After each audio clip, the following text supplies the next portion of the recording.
우리가 몇 가지 오해를 좀 풀고 갑시다. 오늘 하나님 나라에 대해서 나눌 겁니다. 사실 하나님 나라에 대해서 반복적으로 계속해서 개념을 설명해드리고 하나님 나라의 특징, 하나님 나라 사는 사람들의 삶에 대해서도 계속해서 반복해서 말씀드리는 이유가 있습니다.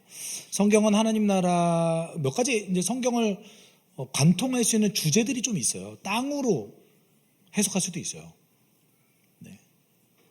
좋죠. 부동산 정책 이런 거 아니에요. 그렇죠? 네. 성경에 있는 부동산 정책 있습니다. 있지만 어쨌든 땅을 가지고 성경을 전체 관통할 수도 있고요. 성전도 가능하고요. 그다음에 그리스도를 통해서도 역시 가능하죠. 그런데 그 중요한 주제 중에 절대 빼놓지 말아야 될 주제 중 하나는 하나님 나라입니다. 네, 하나님 나라. 근데 그 하나님 나라의 특징에 대해서, 그리고 하나님 나라가 어떤 곳인가에 대해서 굉장히 많이 설명을 하는데, 동시에 성경은 우리가 소위 알고 있는 여러분 우리가 과거에 여러분 잘 알고 계시던 죽어서 가는 그 천국, 죽어서 가는 천당, 내가 내세로서 바라보는 그 천당 하면 한 카운터파트로 다시 하나 더 떠오르는 개념이 있잖아요. 뭐예요? 지옥. 그렇죠? 성경은 지옥을 세세하게 묘사하고 있지 않습니다. 그리고 또 한 가지는 물론 몇 가지 묘사가 있기는 하나 그 지옥은 개념적으로 설명하고 있기도 하고, 그리고 또 한 가지는 우리가 알고 있는 그 상상 속으로 만들어냈던 어떤 지옥에 대한 이미지는 사실 성경적이지 않다라는 거예요. 왜냐하면 여러분이 알고 있는 지옥하면 떠오르는 이미지 어떤 겁니까? 불, 영원히 막 이렇게 고문당하는 듯이 고통당하는 한국의 신과 함께라는 영화가 하면서 저런 거를 영원히 견뎌야 되는 거야? 라는 생각도 들죠. 그럼 그게 어디에서 나온 거예요? 불교 또는 그 동양적 어떤 세계관에서 나온 거잖아요. 그렇죠? 성경이 얘기하는 게 아니에요. 또 한 가지는 서구 사람들이 알고 있었던 그 지옥에 대한 이미지도 사실 동양이랑 큰 차이가 안 납니다. 다만 염라대왕이 없을 뿐이에요.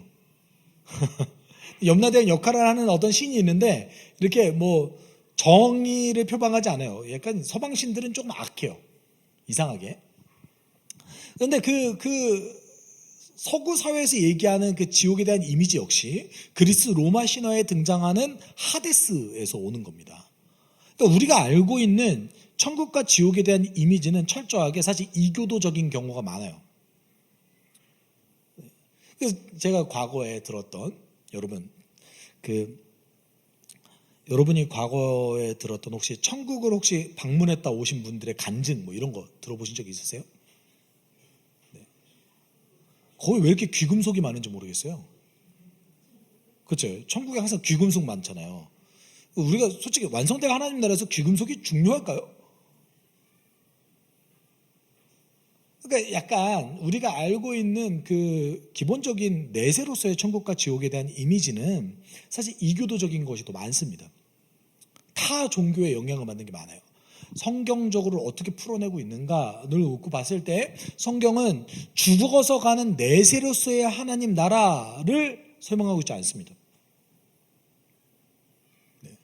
요거요. 이미 임한 하나님 나라, 완성될 하나님 나라, 이 두 가지만 얘기해요.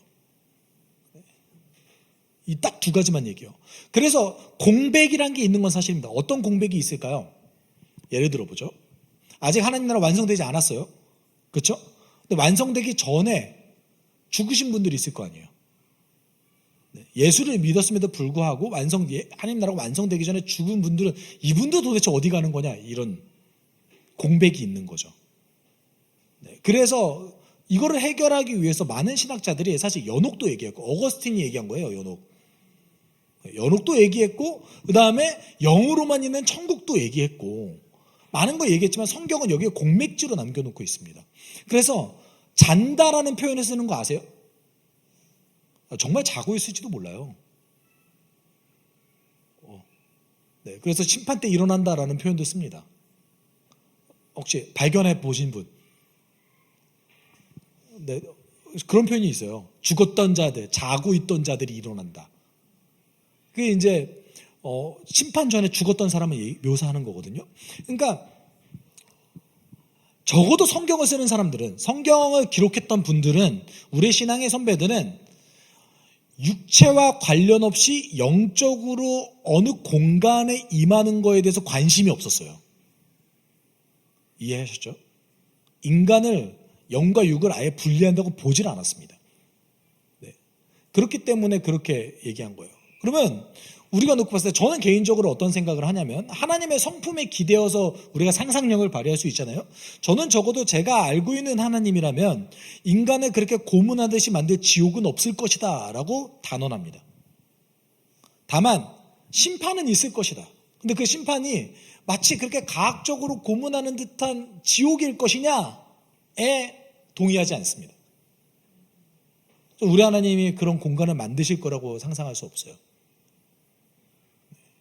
물론 이제 거지 나사로와 부자의 비유, 예수님의 비유에 보면 거기에 보면 천국과 지옥에 가는 어떤 부자와 거지의 어떤 그 고통과 안식에 대한 내용이 나오고 있지만, 사실은 그거는 내세를 얘기하고자 하는 게 아니라 지금 내가 청지기로서 돈을 어떻게 관리해야 되는지에 대한 중심 사상이에요. 그거는 이제 천국과 지옥에 관심이 있는 비유가 아니라는 거예요. 그래서 우리가 주목해야 될 것은 그렇기 때문에 사실은 하나님 나라가 어떤 곳인가, 그리고 하나님 나라는 어떤 특징이 있는가, 그리고 하나님 나라를 살아가는 우리는 어떻게 살아야 되는가, 마지막 때를 어떻게 기다려야 되는가, 이게 성경에서 하나님 나라에 대해서 이야기한 전부입니다. 우리가 그거 알고 있으면 되잖아요. 여러분, 이 핵심 사상이 기독교를 전 세계적인 종교로 만들어냈습니다.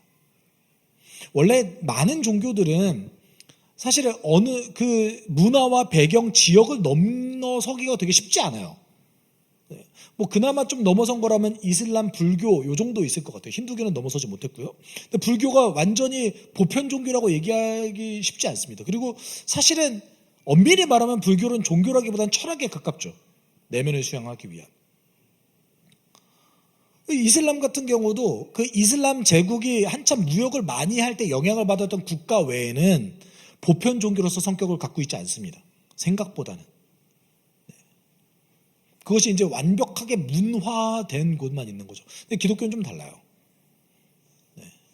기독교는 적어도 힘으로 들어가지 않고서는, 기독교 이상해요. 복음은요, 힘의 논리로 강요했을 때는 다 실패했습니다. 근데 힘을 빼고 내가 강요하지 않고 그리스도의 희생을 가지고 복음을 전한 곳에서는 대체적으로 그곳에 건강한 공동체가 형성되어졌습니다. 그래서 기독교가 모든 인종의, 모든 대륙의 아주 대규모 공동체를 다 형성하고 있죠. 이유가 몇 개 있어요. 이렇게 특징을 먼저 얘기했다. 이게 첫 번째고요. 두 번째는 교회는 처음부터 다민족 구조였습니다. 시작할 때부터 다민족 구조였어요. 그래서 이렇게 원리적으로 접근하는 거를 먼저 했다라는 거예요. 우리도 원리적으로 접근해야 돼요. 사실은. 그 안에서 여러분이 상상력을 좀 발휘하고 이루셔도 괜찮습니다. 여러분, 하나님 나라와 천국, 여러분 우리가 보통 이제 마태복음에서 천국이라는 단어를 썼는데 우리가 쓰고 있는 그 세번역 성경에서는 하늘나라라는 표현을 쓰죠. 그렇죠? 이게 정확한 번역입니다. 근데 천국 그러면은 불교 용어에서 오는 천당을 조금 떠올리게 만들어요. 근데 원래 그 마태복음에서 얘기하는 그 천국은, 하늘나라는 그 유대인들이 하나님이라는 표현을 입 밖으로 꺼내면 불경스럽게 여겼기 때문에 하나님이라는 단어를 안 쓰고 하늘나라라고 표현한 겁니다. 하늘에 계시니까 하나님께서. 네. 그래서 하늘나라라는 표현을 썼고요. 마가복음부터 요한복음까지 하나님 나라라는 표현을 썼죠. 그래서 우리는 하나님 나라라고 저희는 얘기합니다. 근데 이 하나님 나라가, 나라 그러면 영역 또는 땅 또는 어떤 한 장소를 뜻하는 것 같잖아요. 근데 이 나라라는 단어는 보통 통치권에 가깝습니다. 하나님께서 통치하는 영역. 주권, 이렇게 좀 번역하는 게 조금 더 가까운 번역이에요. 그러면 이걸 다시 얘기해 보죠. 예수께서 이 땅에 오시고 하나님 나라가 임했다라고 얘기합니다. 때가 찼다. 하나님 나라가 가까이 왔으니 회개하라. 복음을 믿어라. 하나님 나라가 예수께서 오셨을 때 왔다라고 얘기합니다. 그러면 그럼 그 이전에는 하나님 나라가 없었습니까? 그때도 하나님 통치하셨죠. 그런데 하나님이 과거에 예언하셨던 그 하나님의 새로운 통치가 임했다라는 뜻인 거예요. 이거를 유대인들은 주의 날이라고 표현했어요. 그 날이 임했다, 하나님 나라가 임했다. 그 하나님 나라가 어떤 나라입니까? 예수가 왕인 하나님 나라. 그래서 예수가 왕이 되어서 예수가 다스리는 그 하나님 나라가 임했고, 그리고 우리는 그 백성이다라는 뜻입니다. 그럼 우리에게 왕이 누구예요? 예수죠. 우리에게 왕이 예수예요.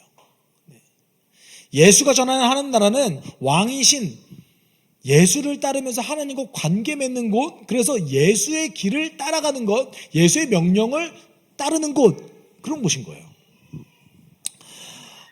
여러분, 그래서 원래 기본적으로 생각하면 하나님 나라는 우리가 기본적으로 갈 수 없어요. 왜냐하면 구약에서 얘기했던 그 예언된 하나님 나라는요, 심판이거든요. 왜? 이런 거죠. 하나님의 새로운 통치 너무 좋아요. 하나님의 새로운 통치에 들어가서 평안을 누리면 너무 좋죠. 근데 여기에 들어갈 자격이 있는 자가 아무도 없는 거예요.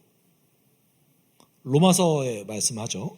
모든 사람의 죄를 범하였음에 하나님의 영광에 이르지 못하더니. 원래 주의 날 하나님 나라는 심판이에요. 그 심판이 예수가 대신 받은 거예요. 십자가에서 그 심판을 대신 받았기 때문에 하나님 나라에 우리가 들어갈 수 있게 된 거죠. 그래서 우리는 하나님과 관계 맺을 수 있게 되었습니다. 여러분, 그럴 때 우리가 이 하나님 나라를 받아들이는 행위에 뭐가 필요한 거예요? 마가복음 1장 15절에 비하면 회개가 필요한 거예요. 하나님 나라 가까이 왔다. 회개하라. 복음을 믿어라. 회개가 뭐죠? 나의 삶의 방향성을 돌리는 거죠. 그럼 복음을 믿어라라고 했으니까 나의 삶의 방향성을 복음으로 돌리는 거죠. 예수께서 무엇을 하셨는지, 무엇을 하시는지, 어떤 결과를 만들어내셨는지 그것을 수용해서 그 방향성으로 돌리는 거예요.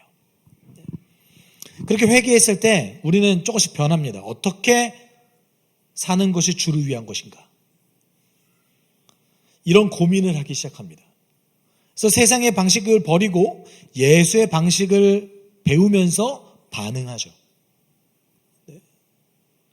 마태, 마가, 누가, 요한복음에 보면 예수님 있는 곳에 언제나 회복이 있었습니다. 그렇죠? 예수 믿는 곳에 병든 자가 나았고 예수 믿는 곳에 문제들이 해결되어졌습니다. 그래서 예수께서 그것에 온전히 반응한 사람들에게 뭐라고 표현하시냐면 내 믿음이 너를 구원하였다라고 말씀하셨어요. 근데 생각해 보시면 마태, 마가, 누가, 요한복음에 등장하는 사람들 전부 다 병든 사람의 고침을 많이 받았고 그리고 정말 수많은 사람들이 예수께 나와서 회복을 누렸는데 아주 소수의 사람들만 내 믿음이 너를 구원하였다라는 말을 듣습니다. 이게 어떤 뜻일까요? 예수님은 그냥 병이 있는 사람 다 고쳐주셨어요.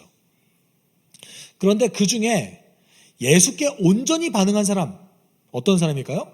예수가 메시아다라고 고백하는 사람들에게만 예수가 뭐라고 하셨어요? 내 믿음이 너를 구원했다 라고 말씀하셨어요. 왜냐하면 사람들은 예수를 메시아라고 보지 않고 대부분 선지자로 봤기 때문에 그렇습니다. 잘 보세요.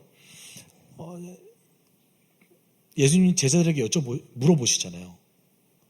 너희는 사람들은 나를 뭐라고 하는지 좀 알아보고 와봐. 사람들 어떻게 얘기했죠? 어떤 사람은 엘리야라고 하고요. 어떤 사람은 예레미야라고도 하고요. 어떤 사람은 세례자 요한이라고 해요. 이게 다 뭐예요, 이거? 선지자래요. 그리고 말하면서 자기들끼리 그 자부심 뿜뿜이었을 거 아니에요. 내가 선지자의 제자구나. 400년 동안 끊어졌던 그 선지자의 맥을 내가 잇는구나.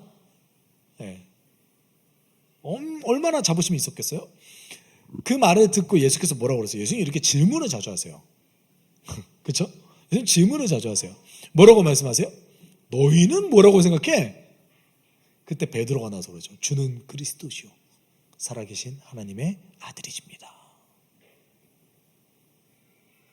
예수님 그 고백을 너무나 기쁘게 받으시면서 뭐라고 하셨어요? 내가 그 바위 위에 내 교회를 세우리라. 네. 여러분, 예수가 가는 곳에 다 회복이 있었고 예수가 가는 곳에 정말 하나님 나라에 대한 가르침이 충만했습니다. 그런데 사람들은 아주 극소수의 사람들만 그 예수의 하나님 나라 복음에 반응했고, 그리고 예수의 하나님 나라의 복음에 반응한 사람들에게 예수께서는 내 믿음이 너를 구원했다라고 말씀하셨습니다. 그러면 하나님 나라, 예수께서 말씀하신 하나님 나라 어떤 곳일까요? 일단 첫 번째, 예수께서는 마태복음 28장 19절 20절에서 제자들에게 마지막 명령을 내리시면서 하나님 나라의 가장 중요한 원리 한 가지를 상기시키게 만드시는데, 한번 제가 읽어볼게요. 나는 하늘과 땅의 모든 권세를 받았다. 그러므로 너희는 가서 모든 민족을 제자로 삼아서 아버지와 아들과 성령의 이름으로 세례를 주고 내가 너희에게 명령한 모든 것을 그들에게 가르쳐 지키게 하라. 보아라, 내가 세상 끝날까지 항상 너희와 함께 있을 것이다. 우리는 이것을 통해서 물론 우리 차원에서 어떤 명령을 따라야 되는가를 알 수 있습니다. 그런데 그보다 더 중요한 두 가지 사실이 있는데, 첫 번째는 예수가 왕이라는 겁니다. 예수께서 하늘과 땅의 모든 권세를 받으시는 하나님 나라의 왕이시다. 이게 첫 번째고, 두 번째 가장 마지막 문장에서 찾을 수 있는 것이 무엇입니까? 그 예수께서 이미 승리하셨다는 겁니다. 하나님 나라는 이 기초 전제 위에 시작하는 거예요. 그리고 이미 하나님 나라에 대해서 예수께서는 정말 많이 얘기하셨어요. 정말 많이 얘기하셨어요. 네. 마태복음, 사실 복음서 전체가 하나님 나라에 대한 주제로 가득 차 있습니다. 근데 특별히 예수님의 비유를 보면, 그러니까 그 전에는 하나님 나라가 왜 필요한가? 하나님 나라의 주인이 누군가? 그리고 하나님 나라의 마지막 완성될 하나님 나라를 어떻게 기다려야 되는가, 이걸 얘기하세요. 그렇죠? 이걸 얘기하세요. 이걸 얘기하시는데 그 중간에 하나님 나라의 특징에 대해서 얘기하시는 것이 마태복음 13장입니다. 여러분이 잘 아시고 계시는 비유예요. 비유. 네. 마태복음 13장에 등장하는 비유가 뭐였죠? 씨 뿌리는 자의 비유. 네. 씨 뿌리는 자의 비유. 또 뭐가 있을까요? 감추인 보화, 진주 비유, 겨자씨 비유. 네. 또요. 가라지와 알곡. 네. 여러분, 이 비유도 전부 다 하나님 나라를 설명하고 있는 겁니다. 하나님 나라의 특징을 얘기하고 있는 겁니다.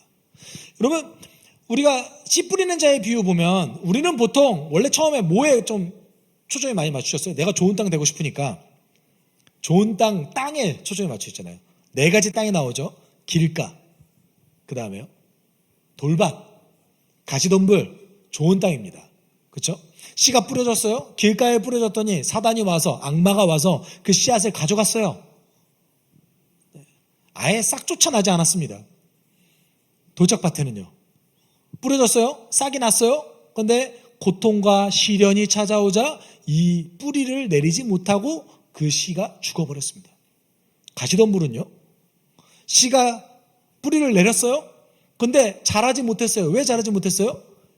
이생의 욕망과 걱정과 근심 때문에요. 근데 좋은 땅에 뿌려졌어요. 좋은 땅에 뿌려졌더니 씨가 자라서 열매 맺었어요. 마태복음에서는 30배, 60배, 100배 열매 맺는다고 얘기합니다. 네. 그리고 실제 그 열매가 맺어졌습니다. 바울과 사도들을 통해서 30배, 60배, 100배 이상의 열매가 맺어졌습니다. 근데 그 좋은 땅 어떻게 될 수 있대요? 바로 그 착한 마음으로 듣고 간직하고 견디는 자. 언제요? 오늘. 내가 그럼 내일 바로 그 착한 마음을 안 듣고 안 간직하고 안 견디면 내일은 뭐가 될까요? 뭐 셋 중에 하나가 되겠죠. 그렇죠? 근데 예수께서 이 비유를 제일 처음 하셨을 때 마태복음 13장 18절에 이렇게 얘기하고 계세요. 같이 읽어볼까요? 너희는 이제 씨 뿌리는 사람의 비유가 무슨 뜻을 지녔는지를 들어라. 처음부터 예수님께서 이 비유에 네이밍을 하셨어요. 어떤 비유라고요? 씨를 뿌리는 사람의 비유. 뭐가 강조된 비유입니까? 씨가 뿌려졌다. 다르게 얘기하죠. 하나님 나라 복음은 이미 뿌려졌다. 하나님 나라는 이미 임했다. 그 네 개의 땅은 뭐예요? 하나님 나라 복음에 우리가 어떻게 반응하는가예요. 강조점은 무엇입니까? 하나님 나라에 이미 임했다는 겁니다. 그리고 그 하나님 나라에 반응하는 우리의 태도의 장애물은 무엇인가? 우리가 해야 될 것은 무엇인가를 알려주시는 거죠. 이뿐 아니죠. 여러분, 겨자씨 비유도요, 하나님 나라에 이미 임했다는 거 알려줘요. 겨자씨가 뿌려졌어요. 심겨졌어요. 그리고 겨자씨가 자랍니다. 처음 자랄 때 그 겨자씨가 보입니까? 보이지 않아요. 예수님 당대에 예수님께 관심을 가지는 사람은 아주 극소수였습니다. 예수라는 겨자씨가 세상에 뿌려졌습니다. 근데 그 겨자씨가 처음에는 보이지도 않고 관심도 없고 그냥 밟으면 다 사라질 것 같은 그 겨자씨였는데 지금 어떻습니까? 완벽하게 지구 반대편에 있는 우리가 예수 믿잖아요. 아니에요? 그렇죠? 얼마나 놀라운 일이에요, 사실은. 우리 예수 믿어요. 이제 가끔 제가 뭐 선교를 막 많이 다는 편은 아닌데 이런 선교지에 가면 가장 감격하게 되는 순간이 언제인 줄 아십니까? 말도 다르고 경제적 조건도 다르고 언어도 다른 그리고 정말 인종도 다른 그 사람이 한 아버지 하나님을 예배드리고 있다는 그 사실에 감격해요.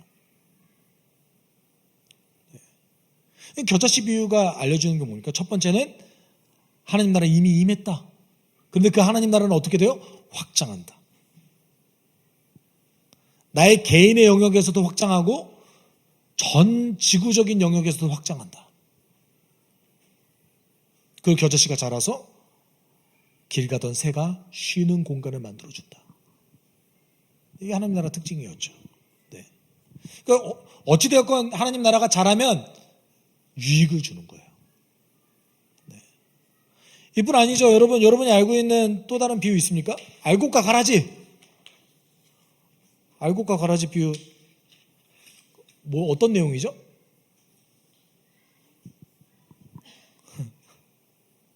여러분 알곡과 가라지 어떤 내용인지 아세요? 네. 심판에 대한 내용이에요. 마지막 때에 대한 내용이에요. 마지막 때. 하나님 나라 완성될 그 시점에 대한 내용이에요. 근데 그때까지 하나님 나라의 특징 몇 개 얘기해 주시는데 뭐예요? 완성할 때가 있는데 그때 심판이 있다라는 거예요. 심판이 있다. 근데 알곡과 가라지 그 비유가 우리에게 주고 있는 굉장히 중요한 교훈 중에 하나는 뭐냐면 되게 특이해요. 알곡은 하나님 나라 시민이에요. 가라지는 심판받을 사람들이에요. 그런데 심판 그날까지 알곡과 가라지가 함께 공존한대요. 네. 근데 이상하죠? 하나님이 이 가라지를 지금 이 땅에서 태워버리면 되잖아요. 이거 기도해 보신 분? 주님, 저 악을 소멸시켜 주시옵소서. 이런 기도 안 해보세요? 저는 사실 제가 좀 꼬여서 그런지 저한테 굉장히 못되게 하는 사람 보면 주님, 뒤로 넘어져도 코가 깨지게 해주십시오. 제가 네. 뭘 해도 안 되게 해주세요. 네. 이런 기도 왜 저만 이상한 사람 만들어요? 네. 제 아내가 저 저주하고 있어요. 네. 그래도 가연점에 해요 안 해요? 안 해요? 안 하는구나. 이번에 깼어요 안 했어요? 기도를 안 했나? 했어요 안 했어요? 그런 기도 여러분 하세요 안 하세요? 네, 안 하셔야죠. 근데 알곡과 가라지 비유를 보면 하나님께서 가라지를 남겨두신다라고 말씀하셨어요. 정확하게. 왜 남겨두실까요? 알곡을 위해서 남겨두신다라고 말씀하셨어요. 가라지를 태우다가 알곡까지 상처받을까 봐 내가 가라지를 남겨놓노라. 네. 왜 그럴까요? 여러분, 이 땅의 모든 세계는 사실 가라지가 지배해요. 여기서 가라지를 다 덜어내 보세요. 우리에게 남는 게 뭐가 있습니까? 네. 예수님 오셔야죠, 그때. 결론적으로는. 네. 여러분, 우리가 하나님 나라의 특징을 보면서 이미 임한 하나님 나라를 살아가는 우리들에게 주는 교훈이 있습니다. 그것이 무엇이냐면 하나님 나라에는 갈등이 있다는 거예요. 하나님 나라를 살아내는 자들에 대한 삶의 갈등이 있다는 겁니다. 알곡과 가라지 비유에서도 그것이 나오고 씨 뿌리는 자의 비유에서도 우리 삶의 갈등이 나옵니다. 우리 삶의 갈등이 유발하는 것이 세 가지가 등장하죠. 첫 번째는 사단의 유혹이 있습니다. 두 번째는 내 욕심이 있습니다. 그리고 쾌락에 대한 내 욕심이 있습니다. 그리고 세 번째가 내 걱정, 불안, 근심. 요 셋 중에 이번 주에는 어떤 것에 휘둘리셨습니까? 뭔가 하나는 항상 얻어 걸리잖아요. 그렇죠? 또는 뭐 나를 괴롭게 한 사람은 사탄이라고 생각하셨어요? 네. 우리는 이미와 아직을 살아가면서 이미 임한 하나님 나라와 아직 완성되지 않은 하나님 나라 그 말세를 살아가면서 갈등을 피할 수가 없습니다. 씨 뿌리는 자에서 그걸 얘기하죠. 네. 그리고 하나님 나라는 유보되었습니다. 그 심판은 유보되었습니다. 우리를 위해서요. 그렇기 때문에 그 갈등이 사라지지 않고 고통을 견뎌야 될 때가 많습니다. 그럼에도 불구하고 하나님 나라 복음은 멈추지 않습니다. 계속해서 확장하고 있고 그리고 하나님 나라 복음은 계속해서 드러나는 성격을 가지고 있습니다. 기독교는 그루터기 신앙을 가지고 있죠. 그루터기 신앙이 뭐냐면 밑둥을 다 베버린다고 해도 그루터기가 남아서 그 뿌리가 사라지지 않는다. 이런 신앙이에요.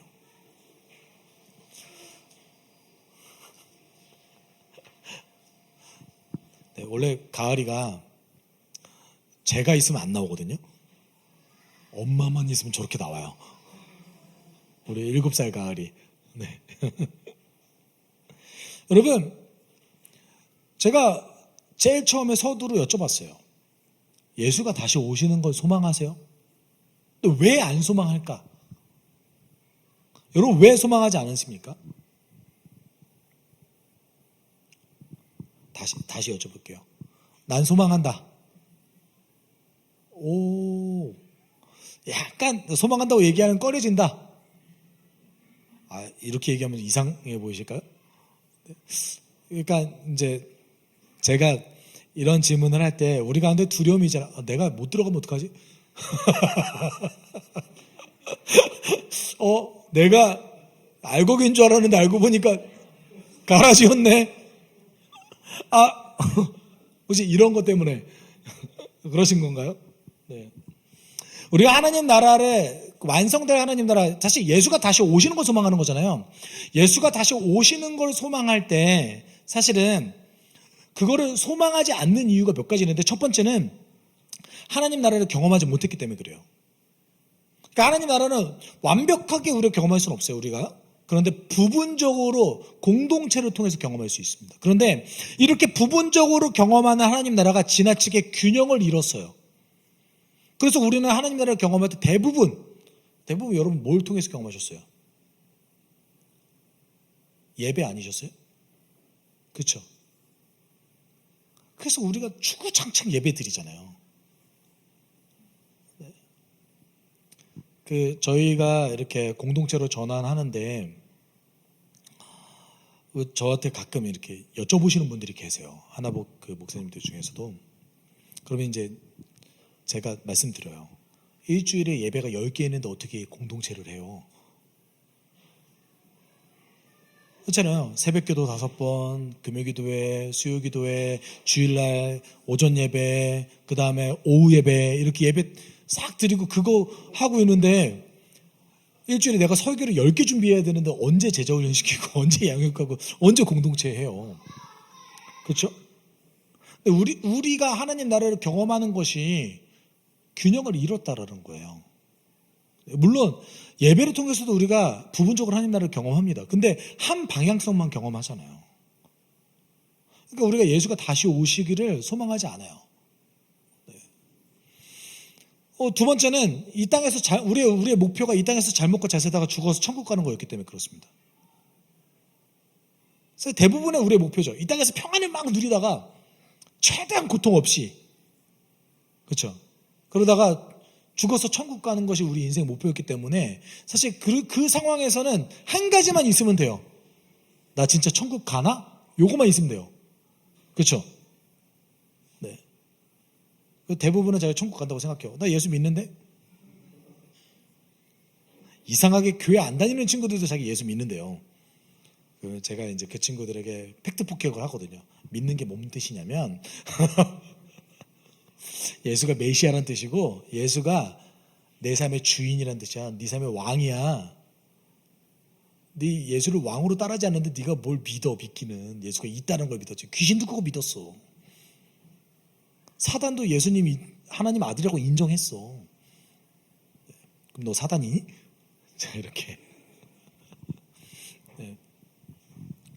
여러분, 우리의 목표가 이 땅에서 하나님 나라를 살아내는 것, 또는 하나님이 지금 주신 축복을 누리는 것, 이것이 아니라 지금 안 누리다가 내가 세상 거 다 누리다가 천국 가고 싶어요. 이게 목표였기 때문에 사실은 예수가 다시 오시는 걸 소망하지 않죠.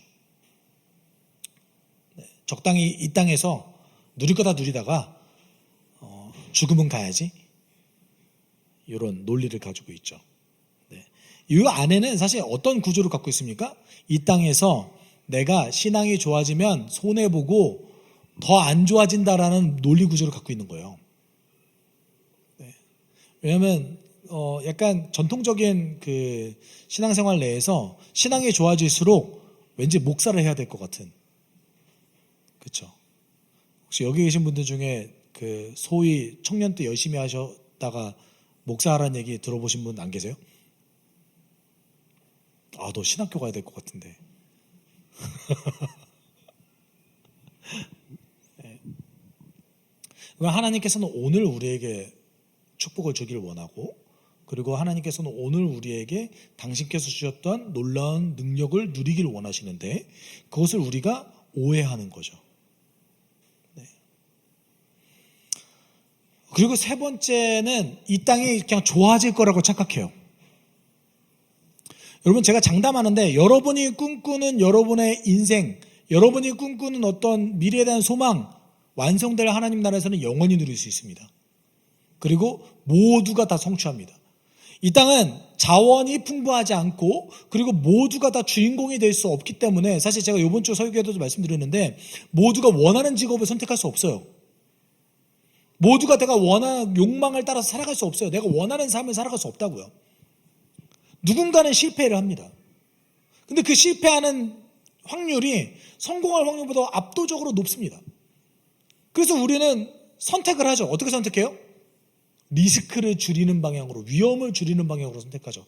대부분의 부모들이 이걸 권면하잖아요. 저만 이상하게 생각해요. 여러분, 자녀들이 안정적이길 원하지 않으세요? 네. 완성될 하나님 나라에서는 우리가 안정적일 필요가 없어요. 모두가 다 원하는 거 할 수 있어요. 근데 하나님 대해서 오해해요. 거기 가면 24시간 예배만 드려야 될 것 같아. 거기 가면 마치 되게 너무 재미없는 공간일 것 같아요. 압도적으로 즐겁습니다. 압도적으로 행복합니다. 우리가 이거를 인식하지 못해서 그래요. 오히려 테크놀로지가 발전하고 세상의 과학이 발전하면 그 세상이 더 행복할 거라고 여겨요. 우리는 이제 AI 혁명을 눈앞에 두고 있죠. 그래서 어느 순간에 언젠가는, 뭐 시간이 언제가 될지 모르지만 AI가 생산력을 극도로 끌어올릴 겁니다. 이거는 확실한 미래일 거예요. 네. 그렇잖아요. 이제 진짜 우리가 진짜 어릴 때 공상과학 영화에서만 봤던 기계가 이렇게 로봇이 와가지고 이렇게 일하는 시대가 올 거예요. 적어도 우리가 죽기 전에 빠른 시간에. 그리고 거기에 정말 엄청난 재원을 쏟아붓고 있습니다. 아무도 근데 거기에 엄청난 전력이 들어가는 거에 대해서 얘기하고 있지 않아요. 엄청난 자원이 소비되고 있는 거 얘기하고 있지 않아요. 그리고 이 깨진 세상을 그나마 건강하게 유지했던 것이 노동이라는 생각을 아무도 안 해요. 노동은 천하다고 얘기니까. 이 땅에 노동이 사라지면 행복해질 것 같습니까? 더 빨리, 더 악하게, 더 욕망을 충실하게 타락할 거예요. 깨진 인간의 사상이 그래요. 또 우리는 그렇게 될 것처럼 막 이렇게 막 행복 회로를 돌리죠. 여러분, 과거보다 지금은 더 잘 삽니다. 과거보다 지금 누릴 게 더 많습니다. 더 저렴한 가격으로 더 많은 것을 누릴 수 있는 사회가 됐습니다. 그렇죠? 동의 안 되세요? 동의되시죠? 더 행복하세요? 근데 왜 예수가 다시 오시길 기다리지 않아요? 이게 마지막 이유입니다. 우리가 세상의 깨짐에 눈을 돌리고 있지 않기 때문에 그렇습니다. 우리가 하나님 나라를 위해 대가를 지불하려 하고 있지 않기 때문에 그렇습니다. 만약에 우리가 기꺼이 하나님 나라를 위해서 대가를 지불하려 한다면 우리는 예수가 다시 오시길 기대하고 고대하고 소망할 겁니다.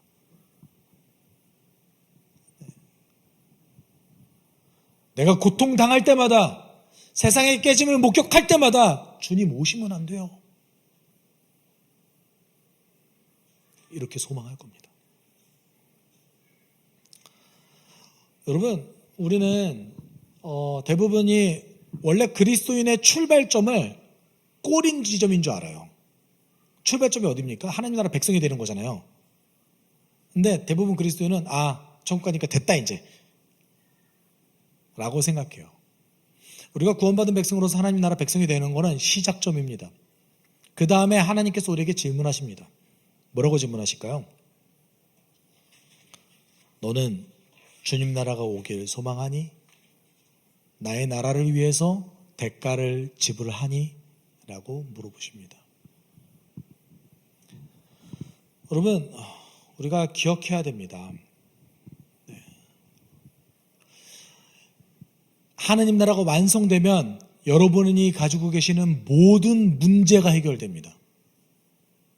예수가 있는 곳에 회복이 있었듯이 예수가 다시 오실 때 우리 삶의 모든 문제가 해결됩니다. 요한계시록 21장 4절에 이렇게 말씀하셨죠. 같이 읽어볼까요?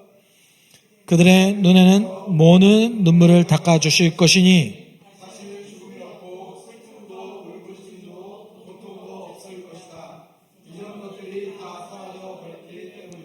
우리의 문제는 이걸 믿냐 이거예요.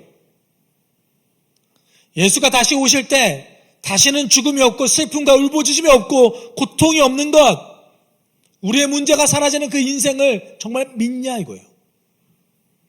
이걸 믿으면 소망하죠. 주님 오시면 안 돼요. 믿지 않는다면요. 소망하지 않겠죠. 하나님 나라를 발견한 사람들은 그렇기 때문에 그거를 위해서 대가를 지불합니다. 여러분, 예수께서 밭에 감추인 그 보화 비유를 드셨어요. 마태복음 13장 44절 이렇게 말씀하셨죠. 하늘나라는 밭에 숨겨놓은 보물과 같다. 어떤 사람이 그것을 발견하면 제자리에 숨겨두고 기뻐하며 집에 돌아가서는 가진 것을 다 팔아서 그 밭에 산다.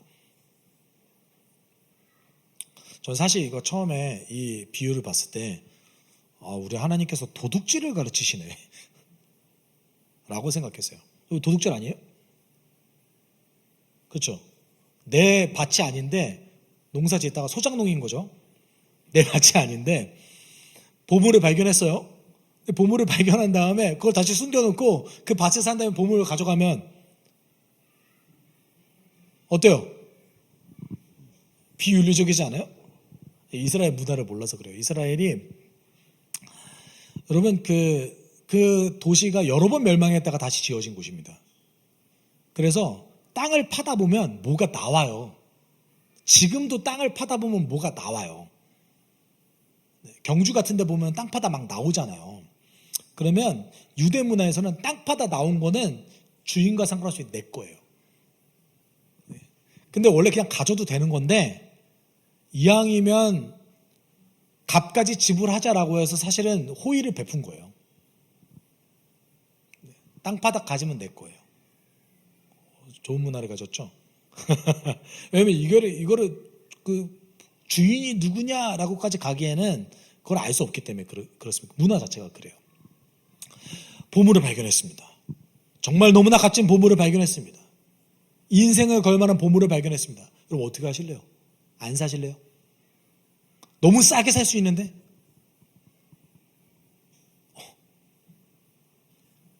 6개월 전에 하이닉스 주식 살 거야, 안 살 거예요? 여러분 사실 거예요, 안 사실 거예요? 1년 전으로 돌아갔어요. 여러분 사실 거예요, 안 사실 거예요? 10만 원에 살 수 있어요. 전 재산을 털어서 사지 않아요? 너 왜 하나님 나라를 위해서 안 그래요? 우리는 그렇게 해요. 안 그럴 사람이 누가 있어요? 그렇죠? 하나님 나라는 그런 곳입니다.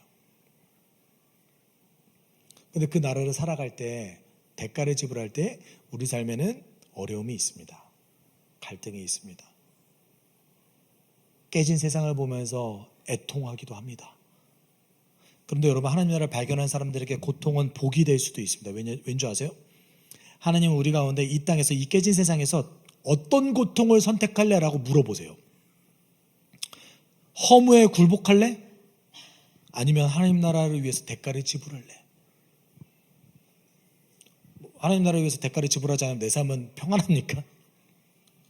병은 사라집니까? 안 죽습니까? 돈 안 벌어도 괜찮습니까?